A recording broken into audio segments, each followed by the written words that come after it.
बिस्मिल्लाहिर्रहमानिर्रहीम। बेटा ये हम जो आपको होमवर्क दिया था स्कॉटी वाला, जिसमें आपको ओपनिंग ट्रायल बैलेंस दिया हुआ था, उसमें ट्रांजेक्शन का इफेक्ट लेके हमने क्लोजिंग ट्रायल बैलेंस बनाना है। वो क्वेश्चन हम क्या करने जा रहे हैं, सॉल्व करने जा रहे हैं।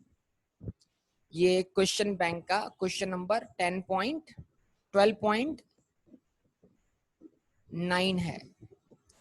ठीक है,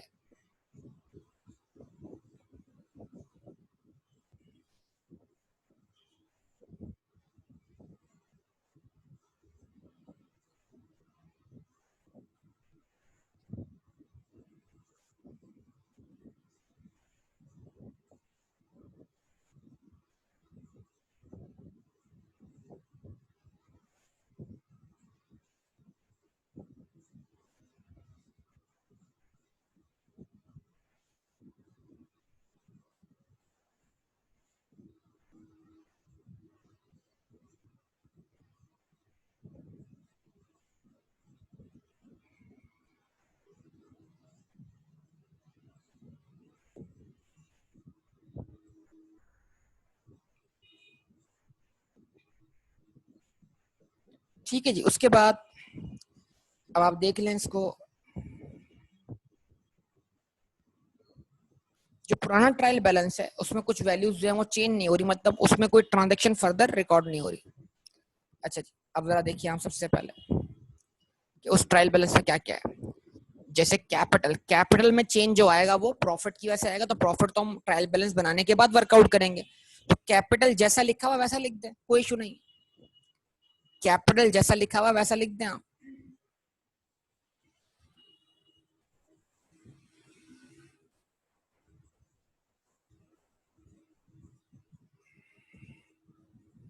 और ये सब कुछ रुपीज इन थाउजेंड में है। 5000।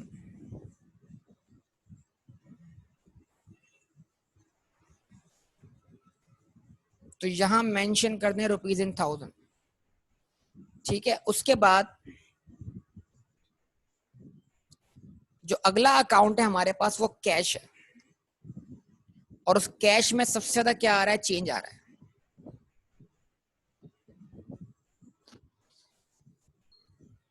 ठीक है, यस और नो जवाब दें। वालेकुम सलाम। अब आज आपको दिखाते हैं मैजिक। वो मैजिक हम बाद में दिखाएंगे, लेकिन कैश का मैंने हेडिंग लगा दिया है, कैश का अमाउंट मैंने लिख रहा है यहाँ पर। अच्छा, कैश का बीडी बैलेंस क्या है मेरे पास? कैश का बीडी बैलेंस है 4200। जब एग्जाम में टाइम की कमी होना बेटा, तो ऐसा कर सकते हैं। मैं इसको 4.2 लिख रहा हूँ और शॉर्ट करके, ताकि मेरी कैलकुलेशन आसान, मतलब मजीद, और मैंने 1000 कॉमन ले लिया वर्किंग में बस, लेकिन कॉलम में लिखूंगा इसको मैं कितने पर, 1000 कॉमन लेकर। ठीक है जी। तो ये अगर 4200 है, तो असल में ये 4,200,000। सही है ना? लेकिन इसकी इसकी इसका क्लोजिंग बैलेंस मैं आखिर में वर्कआउट करूंगा आपके सामने, तो तैयार रहिएगा जरा, मैं क्या करने जा रहा हूँ। अच्छा जी, मोटर वैन। मोटर वैन के बारे में हमें कोई और मालूमात नहीं दी गई, तो मोटर वैन जैसी लिखी है वैसे की वैसे लिख दे।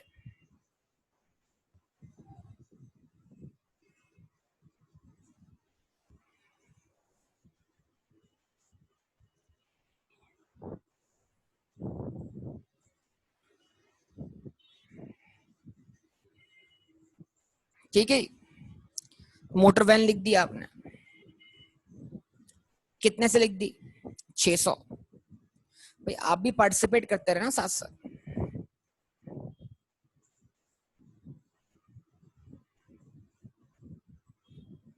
लिख दिया आपने? अच्छा जी।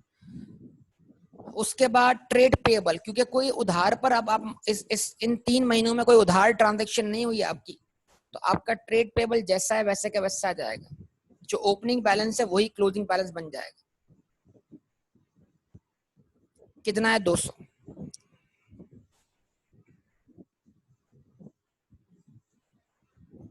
अच्छा, फिर ट्रेड रिसीवेबल है, क्योंकि आपने कुछ भी उधार पे बेचा नहीं है, तो जो ओपनिंग बैलेंस है वही क्लोजिंग बैलेंस बन जाएगा, और कुछ आपको पैसे रिकवर भी नहीं हुए।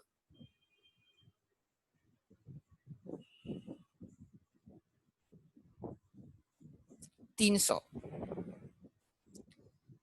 उसके बाद रेट्स प्रीपेड है, उस पर ट्रांजैक्शन आ रही है, आप जानते हैं। तो चलें अब हम जो ट्रांजैक्शन इसके अलावा है उनको रिकॉर्ड करते हैं ट्रायल बैलेंस के अंदर।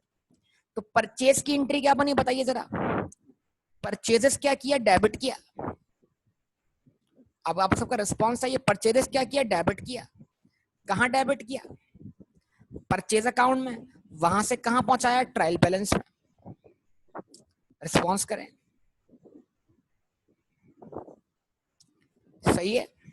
अच्छा, मैं आपको समझाने के लिए अनएडजस्टेड ट्रायल बैलेंस बना रहा हूं, ठीक है, उसको एडजस्ट नहीं कर रहा, क्योंकि मैं कुछ और बातें भी इस पे एक्सप्लेन करने जा रहा हूं। फिर वो एडजस्टेड आप खुद बना के देख लीजिएगा, ठीक है। बना लेंगे ना एडजस्टेड आप तो।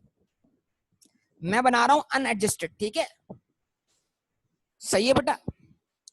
तो परचेज अकाउंट डेबिट कर दिया,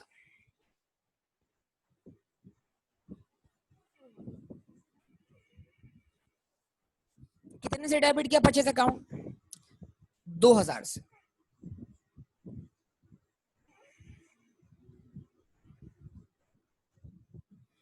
ठीक है। और कैश या बैंक क्या कर दिया, क्रेडिट कर दिया। अभी मैं कैश या बैंक की क्रेडिट वाली एंट्री का इफेक्ट कैश पे लूंगा ना बेटा, वो भी मैं दिखा नहीं रहा आपको, वो मैं लास्ट में लूंगा, ठीक है। अच्छा, उसके बाद रेवेन्यू है, रेवेन्यू क्या कर दिया मैंने, क्रेडिट कर दिया।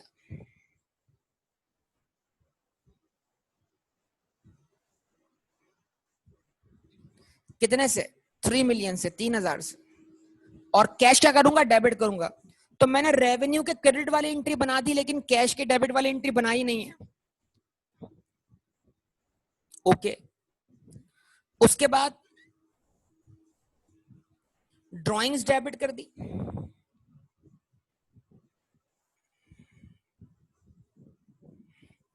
कितने से, 500 से। और कैश क्रेडिट कर दिया, लेकिन मैं कैश के क्रेडिट वाली एंट्री भी बना नहीं रहा हूं आपके सामने, मैं कुछ और वेरीफाई करना चाहता हूं। अच्छा जी, उसके बाद motor running expense, motor running expenses debit कर दिए।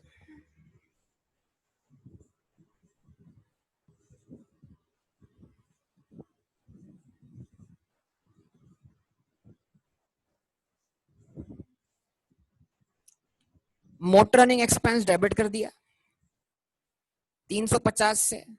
कैश क्रेडिट करना है 350 से, अभी तक मैंने कैश पे इफेक्ट नहीं लिया। अच्छा जी, ओके। उसके बाद रेट्स, रेट्स का हेड पहले ही मौजूद है। तो आपने कहा ये जो आपके पास प्रीपेड रेट्स था,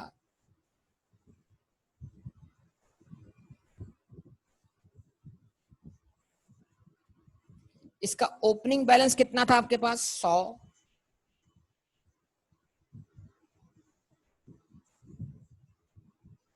इसमें इजाफा कितने से हुआ, 250 से।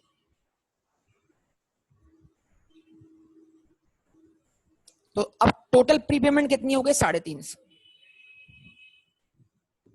अब अगर मैं यहां तक ट्रायल बैलेंस क्लोज कर दूं तो बेटा ये ट्रायल बैलेंस कहलाएगा अनएडजस्टेड, ठीक है। तो मैं अनएडजस्टेड बना रहा हूं कुछ समझाने के लिए आपको। अच्छा, अब मैं यहां पर एक काम करने जा रहा हूं, वो काम क्या, जरा आप सब गौर कीजिएगा उस काम पर।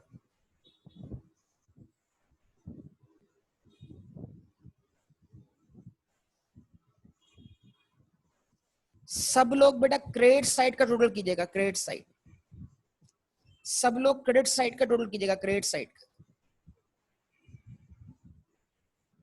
5000 प्लस 3000 प्लस 200 कितना होता है बेटा, 8200।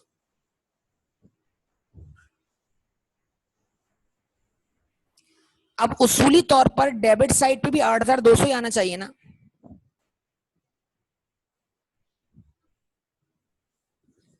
तो कैश का बैलेंस मैंने नहीं लिखा, जब तक मैं कैश का बैलेंस पुट नहीं करूंगा 8200 नहीं आएगा। यस और नो भाई, कैश का क्लोजिंग बैलेंस जब तक मैं, देखें भाई समझे ना बात को, मैं ट्रायल बैलेंस में जब तक कैश का क्लोजिंग बैलेंस नहीं रखूंगा तो मेरा आंसर 8200 नहीं आएगा ना। इसका मतलब ट्रायल बैलेंस की डेबिट साइड उतने से ही शॉर्ट होनी चाहिए जितने से कैश का क्लोजिंग बैलेंस होना चाहिए। इसका मतलब ट्रायल बैलेंस की डेबिट साइड उतने से ही शॉर्ट होनी चाहिए जितने से कैश का क्लोजिंग बैलेंस होना चाहिए। यस और नो रिस्पॉन्स करें बेटा, मेरी बात पे गौर करें, बड़ी कीमती बात बता रहा हूं, आपको पता भी नहीं है इस बात का। अब एक काम करें, ये मालूम करें डेबिट साइड कितने से शॉर्ट है, ये मालूम करें डेबिट साइड कितने से शॉर्ट है। सब लोग चेक कीजिए डेबिट साइड कितने से शॉर्ट है। पक्का 4100 से। तो 4000 जो शॉर्टेज है, जितने से मेरा ट्रायल बैलेंस बैलेंस नहीं हो रहा, उसको मैं अज्यूम कर लेता हूं कैश का क्लोजिंग बैलेंस। क्या मैं ठीक अज्यूम कर रहा हूं? ये कोई तुक्का नहीं है, ये अंडरस्टैंडिंग है।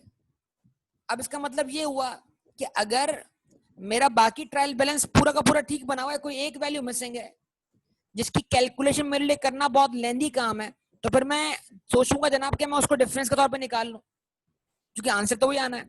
लेकिन मैं उसको डायरेक्ट तुक्के से नहीं निकाल रहा, बल्कि मैं उसको वेरीफाई कर सकता हूं। मतलब अगर मुझे कोई लॉन्ग कैलकुलेशन करने के लिए बोलेगा तो मैं कैलकुलेट कर सकता हूं, मैं कैश का अकाउंट बनाकर उसको प्रूव कर सकता हूं। कैसे? आइए प्रूव करते हैं। कैश का ओपनिंग बैलेंस 4200 था बेटा, इस बैलेंस में कमी आई। कितने से कमी आई बेटा? 2000 से। क्यों? क्योंकि आपने गुड्स परचेज की। इसमें इजाफा हुआ कितने से? 3000 से, क्योंकि आपने रेवेन्यू जनरेट किया। रिस्पॉन्स चाहिए आप सबका। इसमें कमी आई 0.5 से, क्योंकि आपने ड्राइंग्स की। इसमें कमी आई 0.35 से, क्योंकि आपने मोटर रनिंग एक्सपेंस पे किया। इसमें कमी आई 250 से 0.25 से, क्योंकि आपने रेट्स पे किए। 4.2 -2 +3 माइनस का 0.5 माइनस का 0.35 एंड माइनस का 0.25। चेक करें, वेरीफाई करें।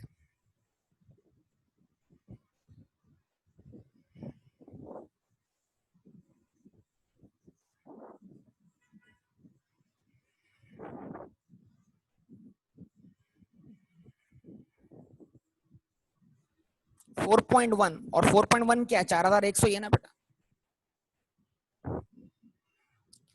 तो वो 4.1 जो बैलेंस सीडी है, जो कैश अकाउंट से निकल सकता था, या तो मैं कैश अकाउंट से बैलेंस सीडी निकाल के रख दूं ट्रायल बैलेंस में, लेकिन मैंने एक वैल्यू को क्या कर दिया, ट्रायल बैलेंस के डिफरेंस से वर्कआउट कर लिया। अगर फर्ज करें कैश में 30 से 40 ट्रांजैक्शन होती,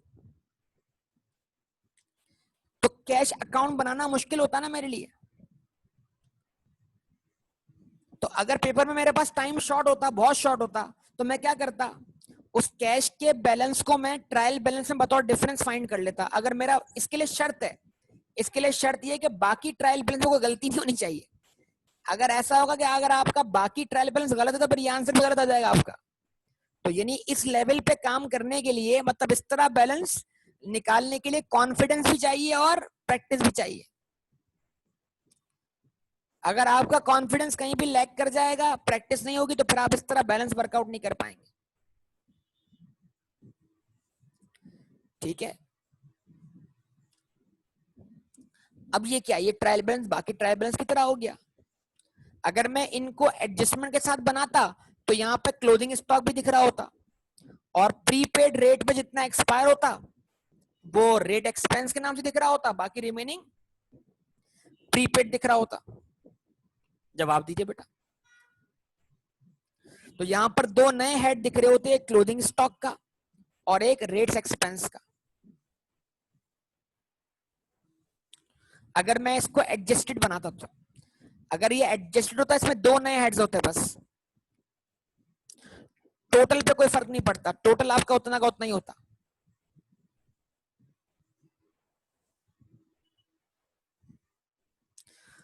क्लोजिंग स्टॉक डेबिट होता, परचेस क्रेडिट होता, परचेस का बैलेंस कम हो जाता, क्लोजिंग स्टॉक दिखता है ट्रायल बैलेंस में। जितना प्रीपेड रेट एक्सपायर हो गया है, वो प्रीपेड रेट से क्रेडिट हो जाता, रेट एक्सपेंस दिखता है ट्रायल बैलेंस में। तो दो हेड और दिखते बस। सही है? क्या मेरी बात समझ में आती है आप लोगों को बेटा? क्या कहते हैं? भाई कैश अकाउंट बनाना है, ये तो मैं क्रॉस वेरीफाई कर रहा हूँ उसको। ये तो मैं आपको समझा रहा हूँ कि पेपर में अगर टाइम कम हो और एक ही अकाउंट हो जिसमें सब, क्योंकि एक ही अकाउंट ऐसा होता है जिसमें सबसे ज्यादा ट्रांजेक्शन होती है बेटा, उस अकाउंट का नाम होता है कैश एंड बैंक। तो अब जब कभी भी आपको कैश और बैंक का क्लोजिंग बैलेंस खुद निकालना हो तो उसको बतौर डिफरेंस भी निकाल सकते हैं ट्रायल बैलेंस में। जितना जाहिर सी बात है उसको पुट करने से ही ट्रायल बैलेंस बैलेंस होगा ना। तो अगर पेपर में टाइम की बहुत शॉर्टेज हो और कैश और बैंक का बैलेंस निकालने में बहुत वक्त लग रहा हो तो टेक्निक एक ये भी है कि हम उसको बैलेंसिंग फिगर के तौर पर क्या कर लें, वर्कआउट कर लें, हमें मार्क्स मिल जाएंगे पूरे।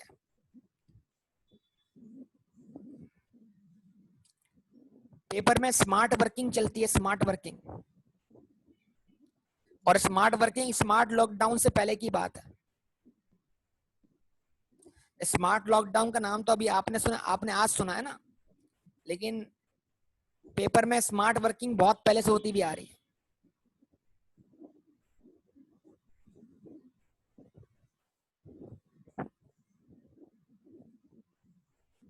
ठीक है, तो पेपर में बचत कैसे होगी वक्त की, ये समझना है हमने। जब बच्चा एग्जामिनेशन हॉल से बाहर आता है और जब मैं उसका इंटरव्यू लेता हूँ एग्जामिनेशन हॉल के बाहर खड़ा हुआ कि हाँ भाई बताओ क्या हालात हैं, यकीन मानिए ये जो लास्ट बैच गुजरा ये मेरे जिंदगी का शायद पहला बैच होगा जिसमें मैं एग्जाम के बाद उनसे मिलने नहीं गया था। वरना अब तक जितने बैचेस पढ़ाए हैं एग्जामिनेशन हॉल के बाहर मैं खड़ा होता हूँ सामने।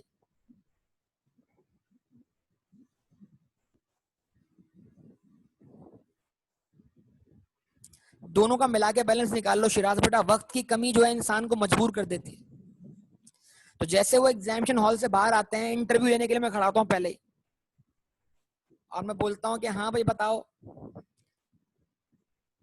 क्या रहे मामलात।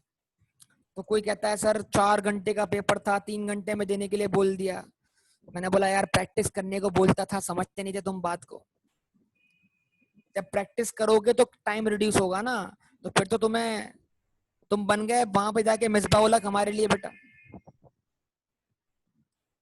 वो तुम वही बातें करना शुरू हो जाओगे फिर कि यार 1 ओवर और होता तो मैं वर्ल्ड कप का सेमीफाइनल जितवा देता पाकिस्तान को, 2 ओवर और मिल जाते।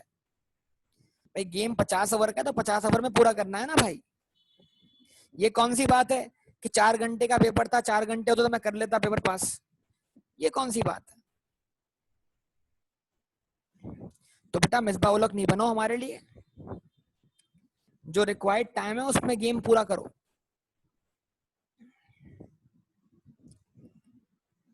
ठीक है, जिस तरह क्रिकेट वक्त के साथ साथ स्मार्ट होती चली जा रही है इस तरह बेटा आईकैप का एग्जामिनर भी स्मार्ट होता चला जा रहा है। समझे बात को। भाई मिसबा भाई बहुत प्रैक्टिस करता है, बहुत मेहनती बंदा था वो। ना सिर्फ प्रैक्टिस करता था बल्कि वो अपनी वीडियोस उसकी बनाता था बाकायदा, और वीडियो बना के घर आके अपनी प्रैक्टिस की वीडियो देखता भी था। अब आप सोचो।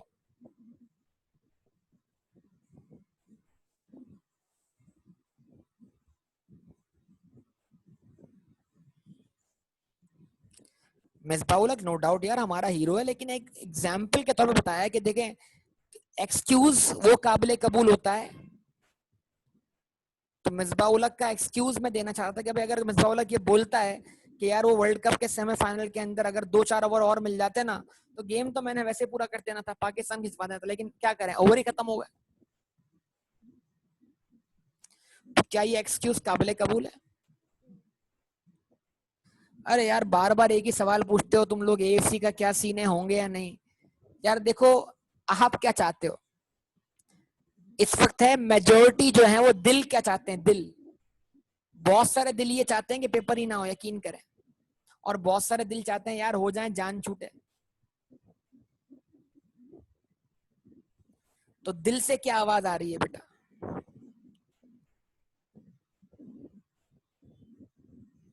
जो दिल से आवाज आ रही है उसकी तरफ चले जाओ। बाकी तो स्कूल्स के बारे में तो खबर ये आ रही है कि गैर मुय्यना मुद्दत के लिए बंद किए जा रहे हैं।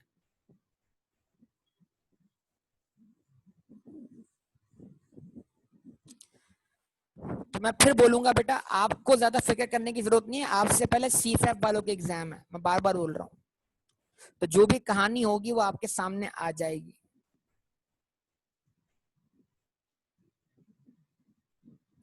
यार हालात बिगड़ रहे हैं भाई, हालात बिगड़ रहे हैं मेरे दोस्त इबाद खान, सिचुएशन खराब हो रही है, अभी कुछ नहीं कह सकते।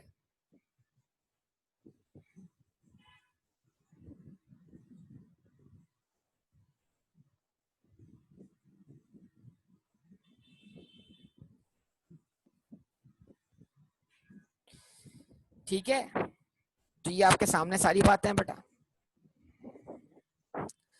इस अवाम को कौन समझाएगा? देखो कमाल बात क्या, आप देखें यूनिवर्सिटीज के जो हैं वो ऑनलाइन पेपर हो रहे हैं, ऑनलाइन पेपर। वो ऑनलाइन पेपर सब एक कमरे में बैठ के 25-30 लोग दे रहे हैं एक साथ मजे से। देखी वीडियोस आपने?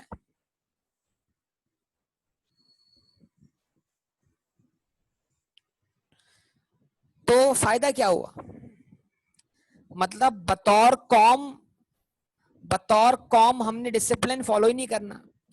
अब हम बात करते हैं कि लॉकडाउन लगा दो, तो भाई हुकूमत कमरों में आने से तो लॉकडाउन लगाने से रहेगा ही ना बेटा। कमरों के अंदर लॉकडाउन कौन लगाएगा जब 25-30 लोग बैठे होंगे एक साथ? बताइए, एक मिनट जरा आप लोग रुकिएगा।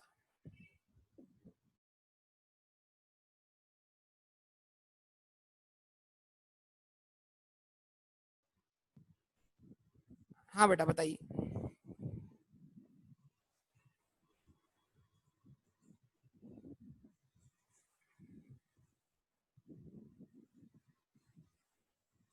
फरमाइए बेटा। तो अब हुकूमत जो है वो आपकी कमरों में लॉकडाउन तो लगाने से रही ना बेटा। घर में आके तो नहीं आएंगे पुलिस वाले पूछेंगे हाँ भाई कि सोशल डिस्टेंसिंग फॉलो कर रहे हो कि नहीं कर रहे हो। तो जब बतौर कौम डिसिप्लिन ही हमारे अंदर नहीं होगा तो हम क्या कर पाएंगे? सिंपल सी बात।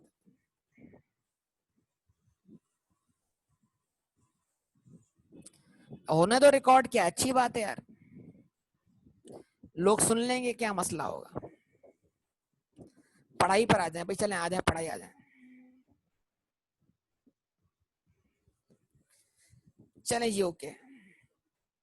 सर जुबैर रिवीजन जो करवाएंगे भाई वो तो मैं ही करवाऊंगा ना आपको, मैथ्स का भी और क्या कहते हैं, मैं ही करवाता हूँ सारे रिवीजन, ठीक है? ये बात हमारी पहले भी हो चुकी है।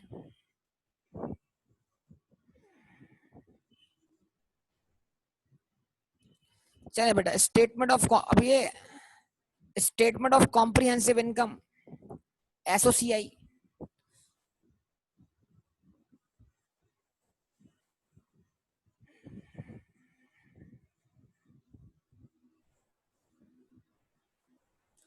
अच्छा मैं डायरेक्ट बना रहा हूँ, अब क्या करें? बगैर नेम वगैरह लिख के वो आप खुद बना लीजिएगा, बाकी सारे काम आप खुद से भी कर लीजिएगा। तो सेल्स कितनी है आपके पास? 3000। लेस क्या करना है? Cost of sales. तो कॉस्ट ऑफ सेल तो अब छोटी सी वर्किंग है। परचेज कितने से किया आपने? 2000 से। इसमें से स्टॉक कितना बच गया आपके पास? What is the value of clothing stock बेटा? क्लोथिंग स्टॉक का क्या वैल्यू है? 700। 700 को इससे माइनस किया, परचेज क्रेडिट कर दिया, क्या बचा? 1300।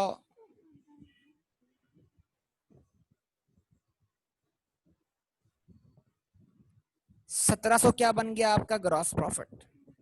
यकीन माने आप इतना छोटा सा क्वेश्चन मुझे सॉल्व करवा रहे हैं, मैं तो हैरान हूं इस बात।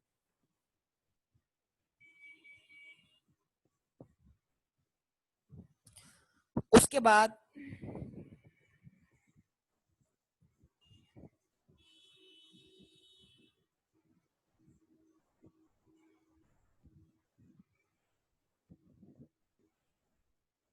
लेस क्या करने हैं आपने?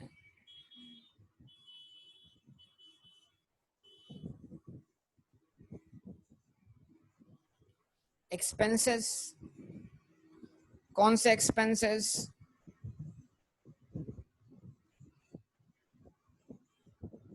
Motor running expenses.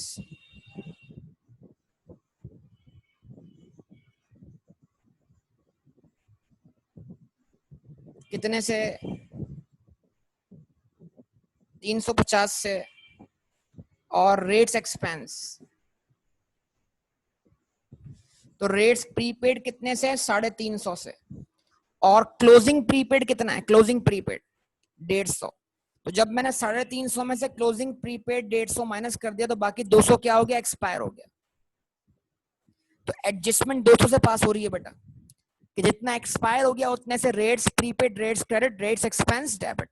ये दो ही एक्सपेंस है हमारे पास, इसके अलावा कोई और एक्सपेंस तो नहीं है हमारे पास। तो इन दोनों का सम कर दीजिए आप लोग।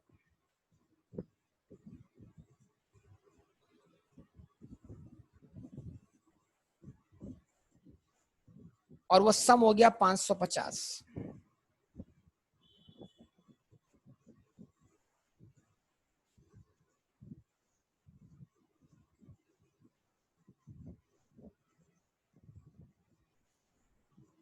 और नेट प्रॉफिट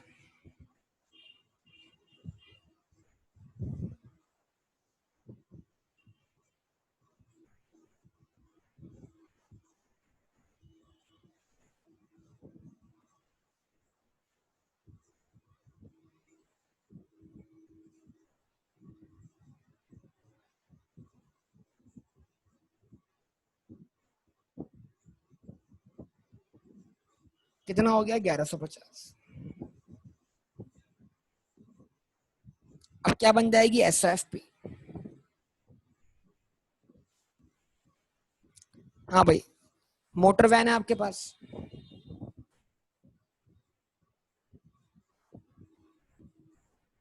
600। अब हेडिंग सारी आप लगा लीजिएगा बेटा, मैं डायरेक्ट आपको आंसर वेरीफाई करवा रहा हूँ। इन्वेंट्री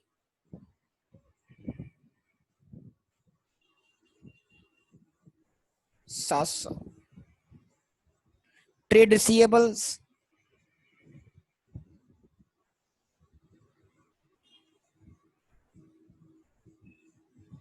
300। प्रीपेमेंट्स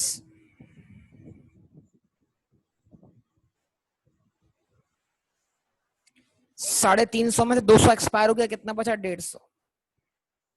और कैश 4100। ओवरऑल सम कर लो, ओवरऑल। अब करंट और नॉन करंट की बहस में नहीं पड़ रहा इस वक्त, ओवरऑल सम कर दो। टोटल एसेट बता दो मुझे आप।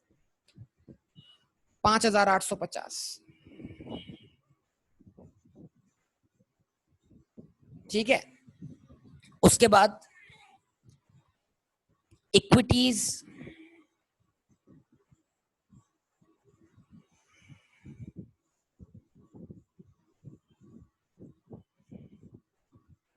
'And liabilities'.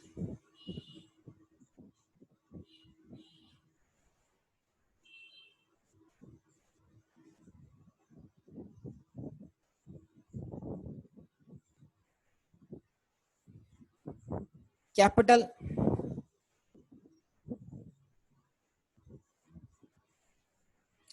5000। ऐसे डायरेक्ट एक लाइन में वर्कआउट कर रहा हूं। ऐड किया प्रॉफिट 1150, लेस की ड्राइंग्स 500। नेट कितना बचा? 5650। उसके बाद अकाउंट पेएबल, ट्रेड पेएबल्स, एक ही लायबिलिटी ना हमारे पास।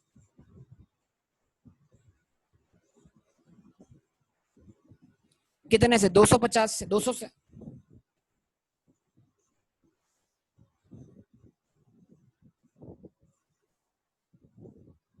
ऐड कर दो।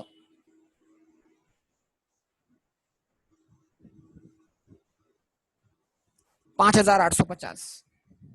ये आंसर वेरीफाई हो जाएगा आपका। तो क्या मुश्किल बात थी बेटा इस क्वेश्चन में? ऐसा क्या था जो आपसे क्वेश्चन सॉल्व ना हो?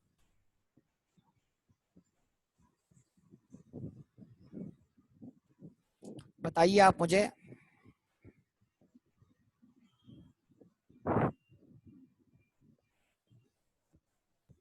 ठीक है, हो गया सॉल्व। अच्छा जी, ओके। उसके बाद अब क्या करें?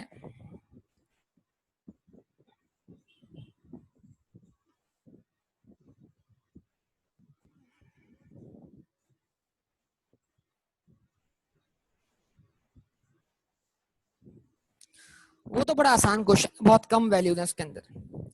अब ये बड़ा क्वेश्चन आपके सामने फेडरफ के नाम से, फेडरफ,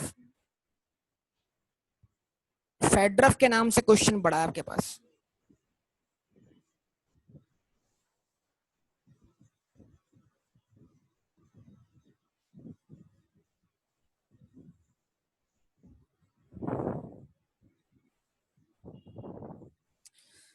ट्वेल्व पॉइंट वन वन, ये तफसीली क्वेश्चन है मतलब। लेकिन वही बात है, इसमें हम दो एडजस्टमेंट नहीं कर पाएंगे। कौन सी बेटा? 5 और 6। तो 5 और 6 को छोड़कर आप बाकी एडजस्टमेंट कर सकते हैं, कर पाएंगे। शिराज गुड बेटा, आपने कर लिया, बहुत अच्छी बात है। अच्छा, अब मैं, क्योंकि मुझे आपको आगे और एडजस्टमेंट पढ़ानी है, तो मैं आपको थोड़ा सा मुख्तलिफ क्वेश्चन की तरफ लेके जा रहा हूँ बेटा। ये तो सिलसिला चलता रहेगा हमारा। इसमें मेन चीज प्रैक्टिस है आपके लिए। जितने ज्यादा क्वेश्चन प्रैक्टिस करेंगे उतना आपको फायदा होगा। और कुछ क्वेश्चन जब सारी एडजस्टमेंट होगी उसके बाद मैं आपको दोबारा भी करवा दूंगा। तो अगर कुछ बच्चे फिक्रमंद हो रहे हैं कि कुछ क्वेश्चंस जो हैं वो उनके नहीं हुए या रह गए या उनको डिफिकल्टी हो रही है, तो उसकी फिक्र ना करें। एक दो क्वेश्चन जो है मैं फिर दोबारा, जब मैं फुल जो एडजस्टमेंट्स होंगी उसके साथ मैं करवाऊंगा। ऑब्वियसली प्रैक्टिस तो हमने इसकी करनी है, लेकिन मैं ये चाहता था अभी जितना आपको सिखाया है उतना आपने सीख कर कितना आप उसको आपने गेन किया है। तो मेनली मैं अभी आप पर छोड़ रहा हूँ कुछ चीजें, इसलिए कि ये देखना चाह रहा हूँ कि भाई अब तक जो सिखाया गया उसमें कितना आपने गेन कर लिया। लेकिन इसको हमने इस तरह डिजाइन किया कि उसको हम दोबारा प्रैक्टिस में लाएंगे तमाम एडजस्टमेंट के साथ। तो ये हमारा बड़ा कोर टॉपिक है एग्जाम का। इसके बगैर मतलब एग्जाम में 15 से 20 नंबर हैं इस चीज के, तो जाहिर सी बात है इसकी प्रैक्टिस बहुत अच्छी होनी चाहिए हमारे लिए। क्या ख्याल है बताइए आप सब?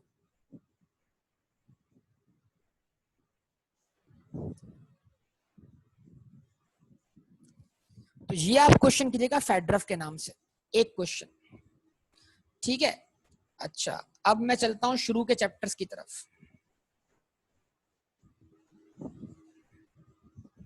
बिल्कुल बैडेड रिकवर्ड इनकम बन जाएगा बेटा। बैडेड रिकवर्ड इनकम है, अदर इनकम बन जाएगा आपकी। या उसको बैडेड एक्सपेंस से क्या कर दें, लेस कर दें, एक्सपेंस कम कर दें, बात एक ही।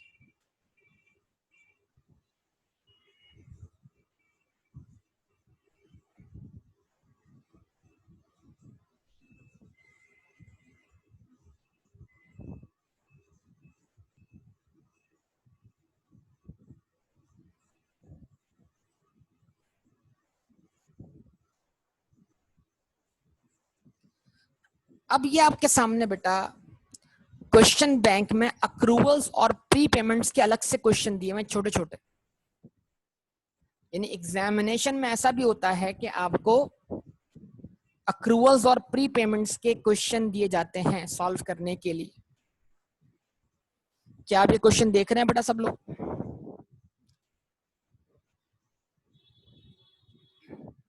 यानी 5 नंबर 4 नंबर का अलग से भी सवाल आ सकता है जो सिर्फ डील करता हो किसको, अक्रूवल्स एंड प्री पेमेंट्स को, जो कि फाइनल अकाउंट से अलावा होगा। जिस तरह हमने अलग से सिनेरियो बना के इसको पढ़ा था ना, इस तरह अलग से सिनेरियो बनाकर भी इस तरह के क्वेश्चंस आते हैं, ठीक है। तो हम चाह रहे हैं कि हम साथ साथ इन तमाम चीजों को भी कवर करें।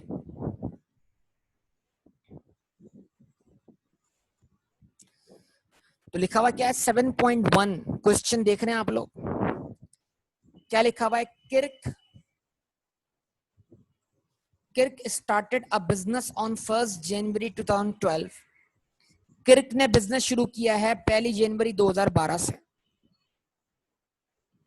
तो अगर उसका बिजनेस शुरू हुआ है 1 जनवरी 2012 से, तो उसका अकाउंटिंग पीरियड एंड कहां हो रहा है बेटा? जवाब दें, रिस्पॉन्स करें। 31 दिसंबर पर। यानी अकाउंटिंग पीरियड के 12 महीने कहां पूरे हो रहे हैं? 31 दिसंबर 2012 पर। Okay, correct. तो ये टाइम फ्रेम आपके दिमाग में आ गया अकाउंटिंग पीरियड के नाम से, कि जनवरी 2012 से लेकर 31 दिसंबर 2012 यही अकाउंटिंग पीरियड है। ऐसा ही है। अब इस अकाउंटिंग पीरियड में जितने मंथ्स का एक्सपेंस ड्यू होगा वो आपके जाएगा statement of comprehensive income. Yes और नो? जरूरी नहीं कि 12 मंथ्स का एक्सपेंस ड्यू।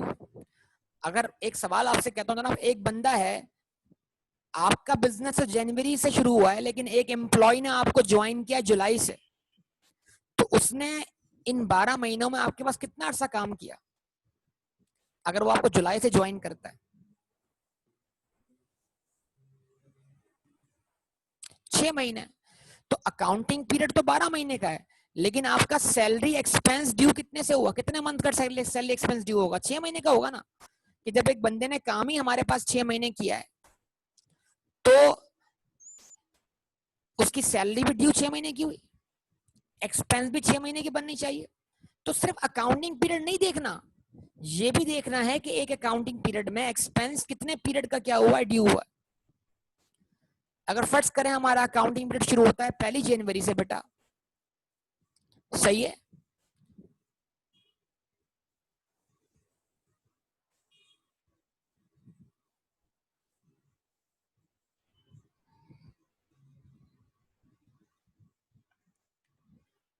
बताइए बेटा।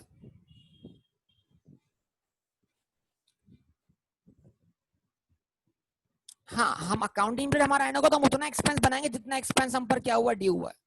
ऐसा ही है। अच्छा, अब एक सवाल और करता हूं आपसे। अकाउंटिंग ईयर शुरू हुआ जनवरी 2012 से, एंड होगा 31 दिसंबर 2012। तो एक प्रॉपर्टी हमने रेंट पे ली है 1 अप्रैल से, तो जरा बताइए इस अकाउंटिंग पीरियड में उस प्रॉपर्टी का कितने मंथ्स का रेंट ड्यू हुआ? 9 मंथ्स का। तो ज्यादा में ज्यादा कितने मंथ्स का एक्सपेंस बनना चाहिए?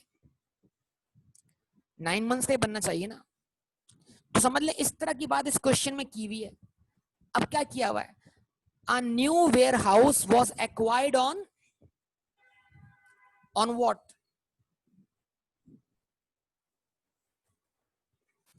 आपने नया वेयर हाउस लिया है कब? कब लिया बेटा, जरा बताओ सब लोग। A new warehouse was acquired on 31st March.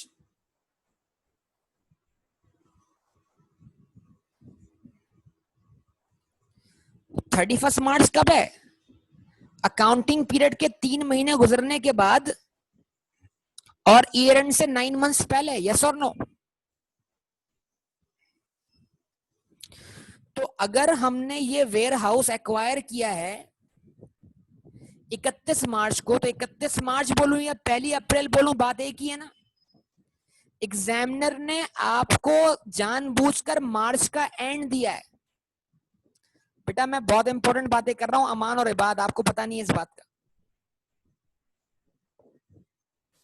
Examiner ने आपको जानबूझकर मार्च का एंड दिया है ताकि आप गलती से मार्च भी काउंट कर लो, लेकिन आपको मार्च काउंट नहीं करना। आपने क्या काउंट करना है?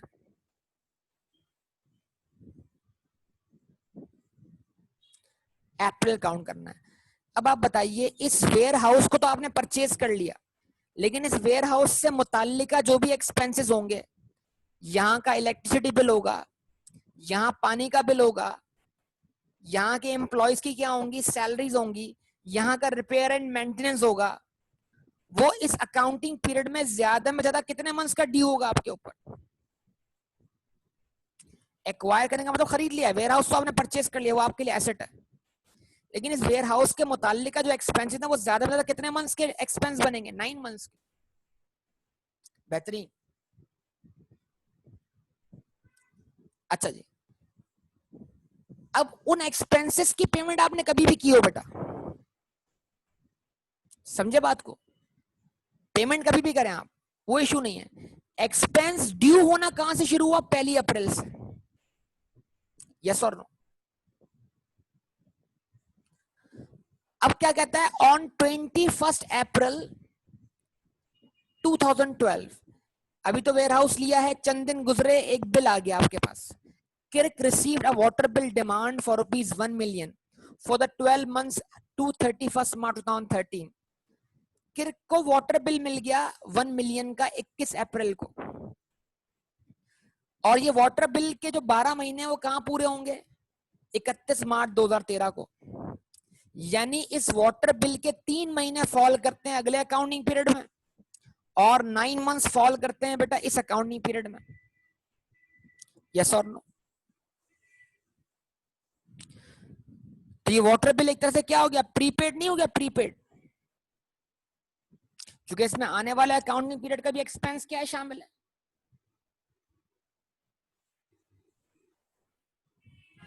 तो 21 अप्रैल को ये बिल मिला है, बिल मिलने पे आप कोई एंट्री पास नहीं कर रहे, आप इसकी पेमेंट कर रहे हो 30 अप्रैल को।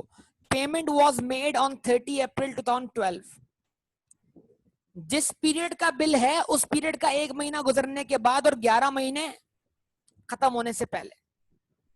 यस और नो भाई? अगर इसको मैं अप्रैल से काउंट करता हूं तो जो मैं 30 अप्रैल को पेमेंट कर रहा हूं उसमें अप्रैल की पेमेंट भी है,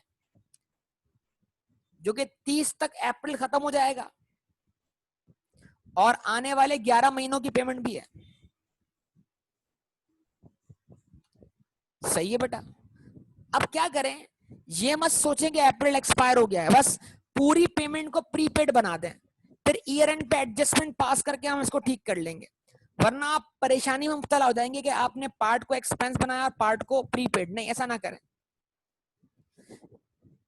आप पूरी पेमेंट को क्या बना लें बेटा, प्रीपेड बना लें। कितने से? 1 मिलियन से। फिर ईयर एंड पे जितना एक्सपायर हो जाए उसको एक्सपेंस मान लें। तो ईयर एंड पर इसको डिवाइड बाय 12 किया, मल्टीप्लाई बाय 9 किया, 9 हिस्सों के बराबर क्या कर लिया, एक्सपेंस प्रीपेमेंट से एक्सपायर कर लिया। उसमें अप्रैल, मई, जून, जुलाई, अगस्त, सितंबर, अक्टूबर, नवंबर और दिसंबर तक का क्या होगा, एक्सपेंस शामिल होगा। यस और नो?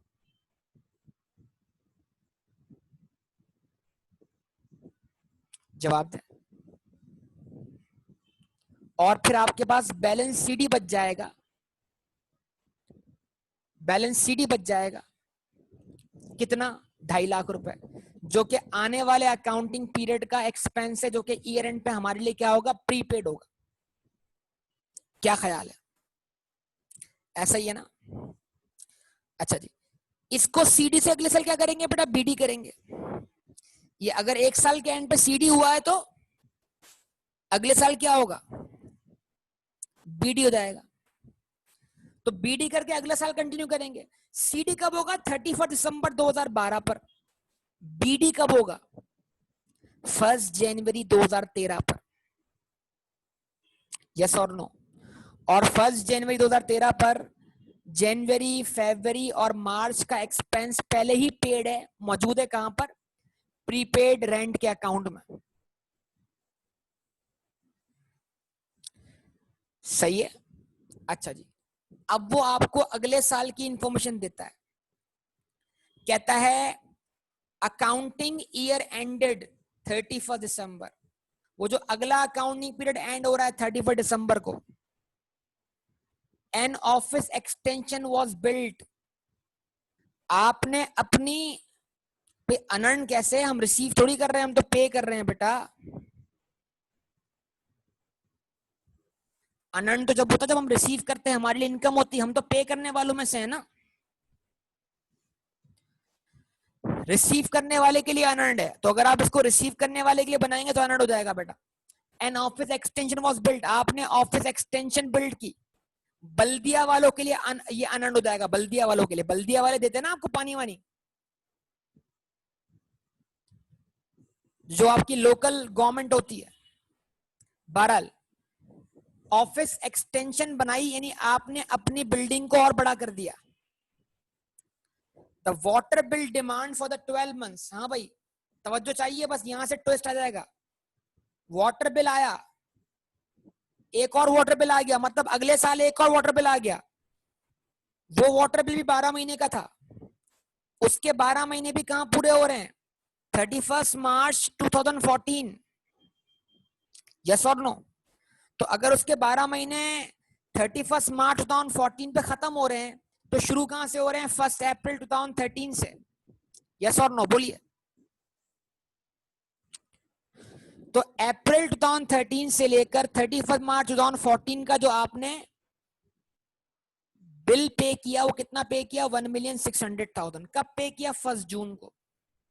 1 जून का मतलब क्या है, अप्रैल में, यानी इस जिस पीरियड का बिल है, उस पीरियड के 2 महीने गुजरने के बाद और बाकी 10 महीने गुजरने से पहले, लेकिन फिर भी आप इसको प्रीपेड के नाम से डेबिट कर दें। तो जब आप 16 लाख को प्रीपेड के नाम से डेबिट करेंगे बेटा, तो आपके पास प्रीपेड में बैलेंस बीडी कितना रखा हुआ है? 2.5 लाख रुपए। जवाब दें। और 16 लाख मजीद आपने डेबिट किया, तो अब आपका टोटल प्रीपेड का बैलेंस क्या हो गया?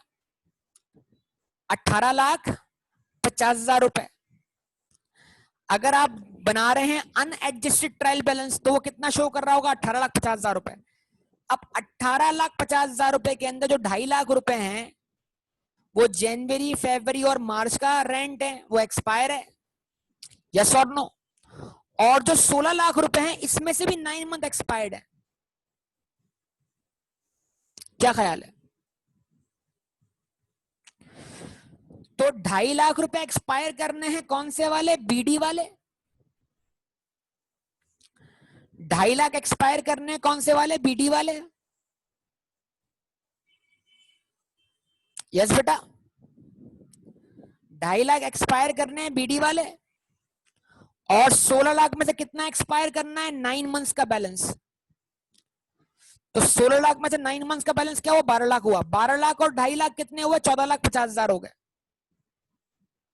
तो एक्सपेंस जो जाएगा प्रॉफिट एंड लॉस अकाउंट में कितना जाएगा? 14,50,000। और जो बैलेंस सीडी बचेगा वो कितना बचेगा? 4 लाख। और वो 4 लाख क्या होगा? आने वाले जनवरी, फरवरी और मार्च का रेंट। यस और नो?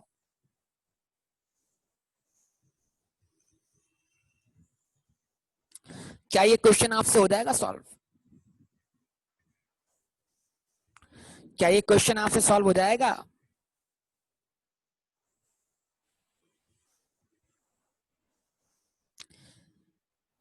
ये रिक्वायरमेंट नंबर ए है जो मैंने बोला था करने के लिए। इस क्वेश्चन को दोबारा रिपीट करना है रिक्वायरमेंट नंबर बी के साथ। और बी रिक्वायरमेंट के अंदर हो क्या रहा है? 9 मंथ्स गुजर रहे हैं, 9 मंथ्स, लेकिन कोई पेमेंट नहीं हो रही। यानी अप्रैल से लेके दिसंबर तक का जो है वो वाटर बिल ड्यू हो चुका है, लेकिन पे नहीं हो रहा। वो पे कब हो रहा है? साल पूरा होने पर। तो केस ए जो है इसका, वो प्रीपेड को रिप्रेजेंट करता है, और केस बी जो है इसका, वो अक्रूवल को रिप्रेजेंट करता है, अक्रूड एक्सपेंस को।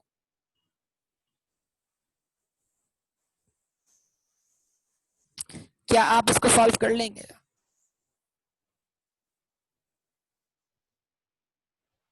इंशाल्लाह हो जाएगा सॉल्व।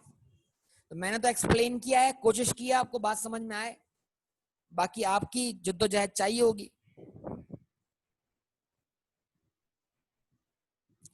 उसके बाद 7.2 क्वेश्चन है स्पॉक के नाम से। स्पॉक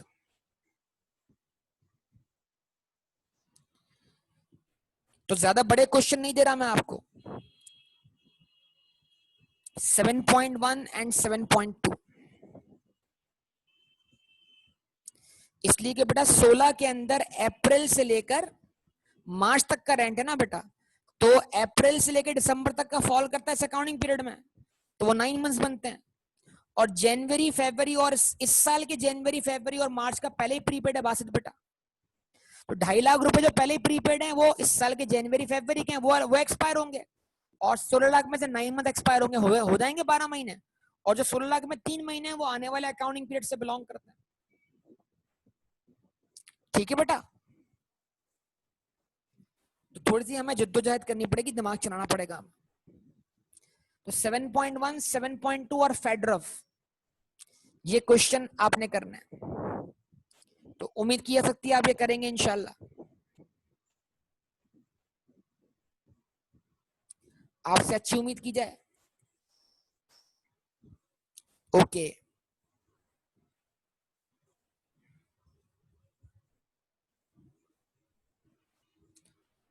तो यहां तक स्टॉप करेंगे इंशाल्लाह। आप ये काम सारे कीजिएगा, बाकी सारे डिडक्शनों को अगली क्लास में इंशाल्लाह। ओके, अल्लाह हाफिज।